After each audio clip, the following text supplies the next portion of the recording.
অনেক স্ত্রী আছে না জেনে না বুঝে স্বামীর সাথে এমন খিটখিটে মেজাজ দেখায় যেটা স্বামীর জন্য মেনে নেওয়া কষ্টকর।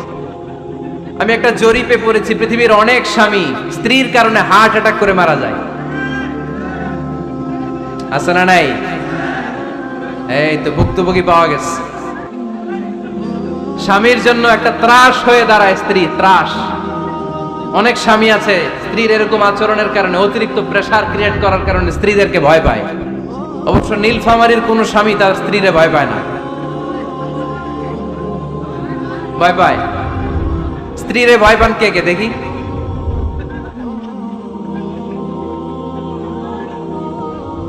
ভয় পান আপনারা? ভয় পান? হ্যাঁ,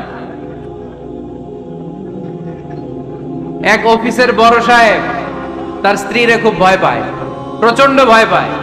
তো সে মনে মনে ভাবলো, দেখি আমার অফিসের যারা স্টাফ আছে, ম্যানেজাররা আছে, এরা কতটুকু ভয় পায়, এরা ভয় পায় কিনা। তো একদিন সকালবেলা অফিসের সব স্টাফ গুলোর একসাথে দাঁড় করায় বলতেছে, এই আপনারা যারা যারা আপনাদের স্ত্রীদেরকে ভয় পান তারা ডান দিকে যান, আর যারা স্ত্রীকে ভয় পান না এরা বাম দিকে যান। অফিসের সব কর্মচারী ডান দিকে চলে গেছে, সবাই ভয় পায়, একজন শুধু বাম দিকে। বাম দিকে কয়জন ভয় পায় না, আর যারা ভয় পায় এরা ডান দিকে, ডান দিকে সবাই।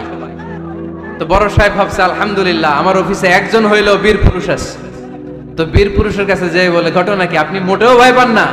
কয়, স্যার প্রতিদিন অফিস করার জন্য যখন ঘর থেকে বের হয় আমার বউ আমারে বলে দেয়, খবরদার সবাই যেদিকে যায় তুমি কিন্তু ওইদিকে যাইবা না, সবাই যেদিকে যায় তুমি ওইদিকে গেলে খবর আছে। বড় সাহেবকে খবরদার, এটা তো আরো ডরায়, ঠিক কি না?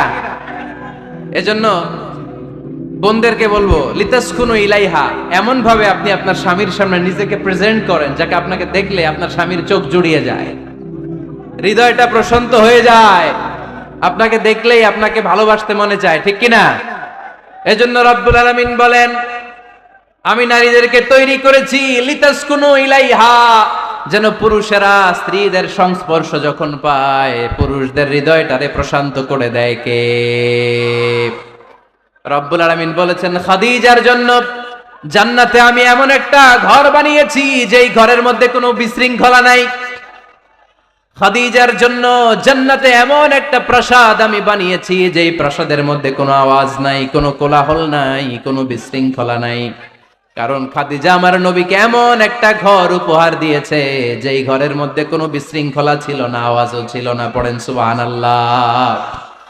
আল্লাহ রাসূল যখন সারাদিন কাফেরদের মাঝে কোরআনের দাওয়াত দিতেন, কোলাহল মারামারি জীবনের ঝুঁকি নিয়ে মক্কার কুরাইশদের মাঝে যখন দাওয়াত দিতেন, সব বিশৃঙ্খলা ঝামেলা গোলমাল শেষ করে রাতের বেলায় যখন খাদিজার ঘরে বিশ্বনবী ঢুকতেন, বিশ্বনবীর হৃদয়টারে প্রশান্ত করে দিত কে? আম্মাজান খাদিজা বিশ্বনবী সাল্লাল্লাহু আলাইহি ওয়াসাল্লামের জন্য এমন ঘর উপহার দিয়েছেন যেই ঘরে বিশ্বনবী আসলে বিশ্বনবীর হৃদয়টা ঠান্ডা হয়ে যেত। সুবহানাল্লাহ পড়েন।